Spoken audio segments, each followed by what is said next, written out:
నమస్తే, welcome to our channel. నేను మీ పద్మావతి. ఈరోజు మనతో పాటు ప్రముఖ జ్యోతిష్యులు మరియు వాస్తు పండితులు బ్రహ్మశ్రీ సుధీర్ శర్మ గారు ఉన్నారు. మరి ఆయనతో మాట్లాడి మిథున రాశి వారికి ఎటువంటి ఫలితాలు కనిపిస్తున్నాయో తెలుసుకునే ప్రయత్నం చేద్దాం. మరి మీరు కూడా ఎక్కడ కూడా వీడియోని స్కిప్ చేయకుండా పూర్తిగా చూసేయండి. నమస్కారం గురుగారు. శ్రీమాత్రే నమః. శ్రీ గురుభ్యో నమః.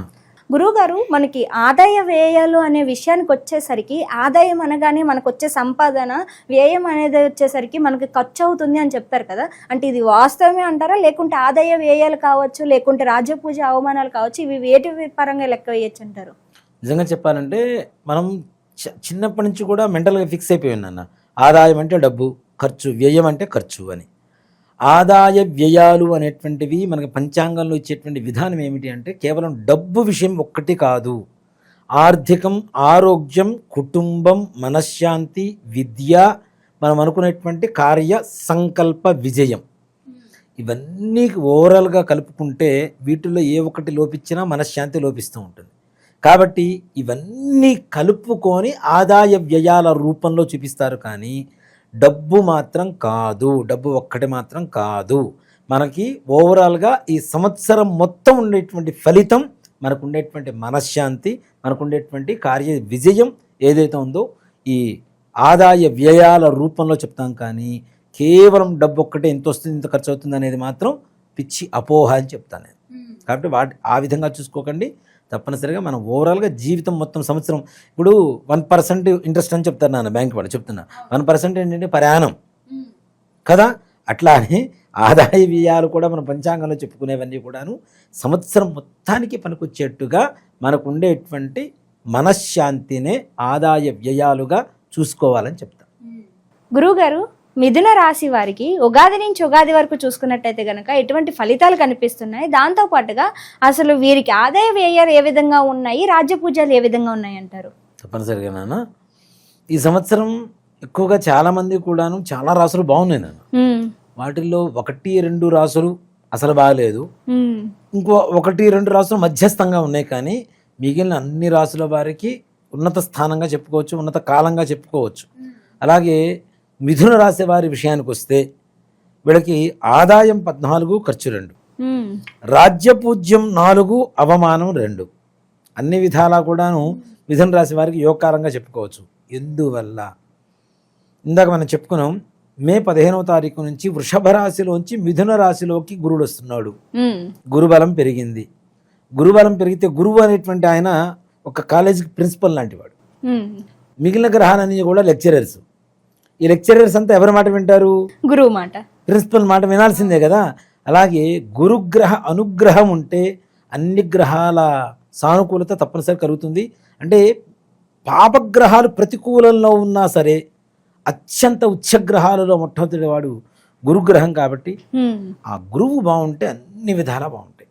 గురువు బాగుంటే విద్య బాగుంటుంది, విద్య బాగుంటే జీవితం బాగుంటుంది. అట్లానే గ్రహాలలో గురుగ్రహం బాగుంటే జాతకం చాలా చక్కగా ముందుకు సజావుగా సాగిపోతూ ఉంటుంది.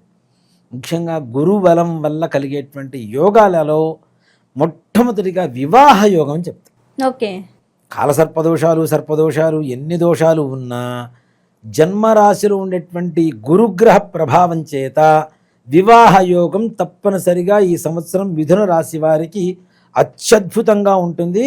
అత్యున్నతమైనటువంటి యోగంగా వివాహం అంటే అత్యంత వైభవోపేతంగా జరపబడుతుంది. వాళ్ళకు ఉండేటువంటి స్థితిని అనుసరించి మంచి వైభవోపేతంగా వాళ్ళు అనుకున్న దానికంటే కూడా ఇంకా చక్కగా వివాహం జరగడానికి మంచి అవకాశం ఉంటుంది. అలాగే సంతానం గురించి ఆలోచించేటువంటి వారికి కూడా చక్కటి, ఒక్క మాటలో చెప్తానన్నా, పుత్ర సంతానం కలిగేటువంటి వాళ్ళలో ఈ సంవత్సరం మిథున రాశి వారు ఎక్కువగా ఉంటారు. అంటే మిథున రాశిలో ఉన్న వారందరికీ ఎక్కువగా అబ్బాయిలు పుట్టేటువంటి అవకాశం, వంశోద్ధారకుడు కావాలి అనుకునేటువంటి ప్రతి ఒక్కరి కళ తీరబోయేటువంటి మిథున రాశి వారి ఫలితం ఎలా ఉంది ఈ సంవత్సరంలో అంటే తప్పనిసరిగా మీ వంశం ఉద్ధరించేటువంటి మగపిల్లవాడు తప్పనిసరిగా పుడతాడు. అంటే అందరికి అబ్బాయిలే పుడతారని కాదు, ఎక్కువ శాతం పుట్టడానికి అవకాశం ఉంది. అమ్మాయిలు పుట్టినా కూడా అదృష్టమే అని చెప్తారు. ఎందుకంటే మరలా దీనికి ఒక కామెంట్ పెడతారు, అమ్మాయిలు పుడితే తప్ప గురువు గారు. ఇదే విషయంలో చిరంజీవి గారు కూడా కథంలో కొన్ని చాలా మంది. కాబట్టి ఒకటే చెప్తానన్నా, ఒకటే మాట చెప్తాను, యోగం ఉంటే అబ్బాయిలు పుడతారు, ఎన్నో జన్మల సుకృతి ఉంటే అమ్మాయిలు పుడతారని చెప్తా. అమ్మాయి ఇంట్లో పుట్టాలి అంటే అదృష్టం ఉండాలి. అబద్ధాలు ఆడితేనే అమ్మాయి పుడుతుంది అనుకుంటే నాకు చిన్నప్పటి నుంచి 100 అబద్ధాలు చెప్పాము, నాకు అమ్మాయిలు పుట్ల, అదే వచ్చిన బాధ. కాబట్టి ఎన్నో అబద్ధాలు చెప్పాను, కనీసం అమ్మాయి పుడితే బాగుండేది అనిపించేది. కాబట్టి దాంట్లో ఇదేం లేదు, వంశోద్ధారకుడు కూడా కావాలి కాబట్టి తప్పనిసరిగా పుత్ర సంతాన యోగం కలగడానికి అవకాశం కలుగుతుంది నాన్న ఎక్కువగా. అలాగే ఈ సంవత్సరం మనకి మార్చి ఎండింగ్ నుంచి మనకి మైకులు మోత వినపడుతూ ఉంటుంది. దాదాపు స్కూల్స్ ఓపెన్ అయ్యేంత వరకు 1వ ర్యాంకు, 2వ ర్యాంకు, 3వ ర్యాంక్ అని. అలానే ఇలాంటి ర్యాంకులు సంపాదించేటువంటి విద్యార్థులు కూడా మిథున రాశిలోనే ఉండబోతున్నారు అనేది మాత్రం తప్పనిసరి. అంత యోగకాలం. గురుడే వాళ్ళ రాశిలో ఉంటే ఇంకేం కావాలి నాన్న విద్యకి కదా. అట్లాంటి ర్యాంక్స్ సంపాదించేటువంటి పిల్లలు కూడా తప్పనిసరిగా మిథున రాశి ఉన్న పిల్లలకి తప్పనిసరిగా మంచి యోగం కలుగుతుంది. అది ఏ విద్య అయినా కానివ్వండి, చిన్నపిల్లల దగ్గర నుంచి పెద్దవాళ్ళ వరకు, పీజీ వరకు, కేజీ నుంచి పీజీ వరకు చదువుకునేటువంటి ప్రతి పిల్లలకు కూడా విద్యాభ్యాసం అనేటువంటిది ఈ సంవత్సరం చాలా చక్కగా ఉంటుంది. అలాగే పిల్లలు ముఖ్యంగా కొంచెం వయసు వచ్చిన తర్వాత దుర్వ్యసనాలకి, దుస్నేహాలకి అలవాటు పడుతూ ఇంట్లో తల్లిదండ్రులు కూడా లెక్క చేయనటువంటి పిల్లలు కూడా ఈ సంవత్సరం గురుగ్రహ అనుగ్రహంతో మిథున రాశి పిల్లలు కూడా చక్కగా దుర్వ్యసనాలు, దుస్నేహాలు వదిలిపెట్టి ఇంట్లో తల్లిదండ్రుల మాట వింటూ ప్రేమగా కుటుంబంలో కలిసిపోతూ మంచి విద్యావంతులుగా, అంతేకాకుండా పిల్లల వల్ల తల్లిదండ్రులకు పేరు తెచ్చిపెట్టేంత యోగదాయకమైనటువంటి పరిస్థితిలో మిథున రాశిలో ఉండేటువంటి పిల్లలు ఉంటారు. చాలామంది కూడాను మా అబ్బాయిని చూస్తే పలానా సుధీర్ శర్మ గారు అబ్బాయి అంటారు కదా. అలా కాకుండా వీళ్ళ నాన్న సుధీర్ శర్మ గారు అంటే ఇంకా ఆనందంగా ఉంటుంది కదా. అలాంటి పరిస్థితి ఈ సంవత్సరం మిథున రాశిలో ఉండేటువంటి పిల్లల ద్వారా తల్లిదండ్రులకు వస్తుంది. అంత యోగదాయకంగా మారబోతున్నారు. అలాగే ముఖ్యంగా ఈ యొక్క గురుగ్రహ ప్రభావం చేత చేసేటువంటి వ్యాపారం కావచ్చు, వృత్తి కావచ్చు, విశేషమైనటువంటి ధనయోగం కలగబోతుంది. ఎలాంటి వ్యాపారమైనా, ఎలాంటి వృత్తిపరమైనటువంటి ఉద్యోగాలైనా ఏవైనా సరే ఉన్నతంగా ఉండేటువంటి, ఆర్థిక పరంగా రుణబాధలు తొలగిపోయి ఇచ్చినటువంటి అప్పులు కూడా తిరిగి మరలా వారికి చేరడం, తద్వారా ఆనందంగా ఉండడం, అంతేకాకుండా చేస్తున్నటువంటి వృత్తి వ్యాపారాల్లో మంచి ఉన్నతమైనటువంటి ఆర్థిక లాభాలు తెచ్చిపెట్టడం అనేది జరుగుతూ ఉంటుంది. అంతేకాకుండా అధికారుల మన్నలను పొందుతూ ఉంటారు ముఖ్యంగా ఈ యొక్క రాశివారు. ఇక ప్రభుత్వపరమైనటువంటి ఈ ప్రైవేటు పరమైనటువంటి ఉద్యోగస్తుల విషయంలో కూడాను సంపూర్ణంగా శత్రువులు కూడా మిత్రులుగా మారుతూ వాళ్ళ సహాయ సహకారాలతో, మీ చుట్టుపక్కల ఉండేటువంటి వాళ్ళ సహాయ సహకారాలతో ప్రమోషన్స్ పొందేటువంటి అవకాశం కూడా కలుగుతుంది. ఇక్కడ ఉన్నతాధికారుల మన్ననలు పొందుతున్నారు. ఈ చుట్టుపక్కల చేసేటువంటి వాళ్ళ సహాయ సహకారాలు లభిస్తున్నాయి. తప్పనిసరిగా ఉన్నతంగా మంచి ఉద్యోగ యోగం, నిరుద్యోగులకు ఉద్యోగ యోగం కలుగుతుంది. ఉద్యోగం చేస్తున్నటువంటి వాళ్ళకు కూడా ఉన్నత పదవీ యోగం కనబడుతుంది.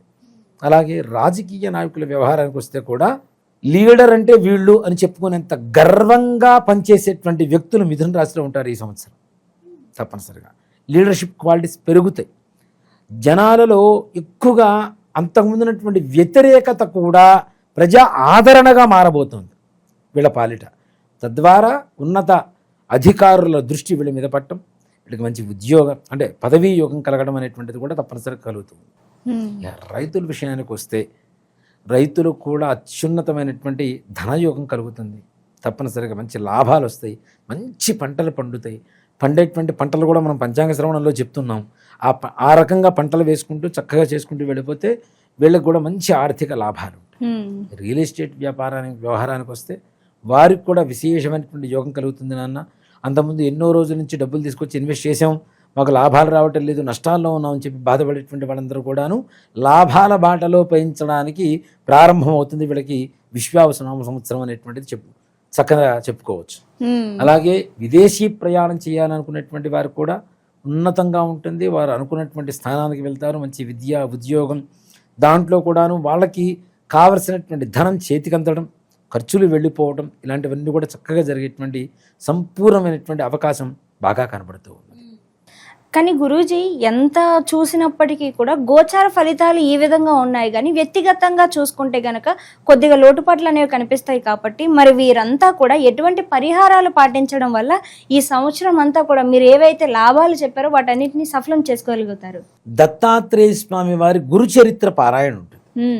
చక్కగా పారాయణ చేసుకున్నా, విన్నా, లేదు కనీసం ప్రతి గురువారం దత్తాత్రేయ స్వామి వారి దేవాలయానికో రాఘవేంద్ర స్వామి వారి దేవాలయానికో వెళ్ళి దర్శనం చేసుకున్న సంపూర్ణమైనటువంటి యోగం కలుగుతుంది వీరికి. అంటే ఉండేటువంటి దోషాలు, చిన్న చిన్న దోషాలు ఏమైనా ఉన్నా, మీరు చెప్పినట్టుగా వ్యక్తిగతమైనటువంటి జాతకాల్లో ఏమైనా దోషాలు ఉన్నా, ఈ గోచారాన్ని అనుసరించి చెప్తున్నాం కాబట్టి దాంట్లో ఈ గురుదేవతలను ఎవరైతే ఆరాధన చేస్తారో వారికి సంపూర్ణమైనటువంటి యోగకాలంగా చెప్పుకోవచ్చు.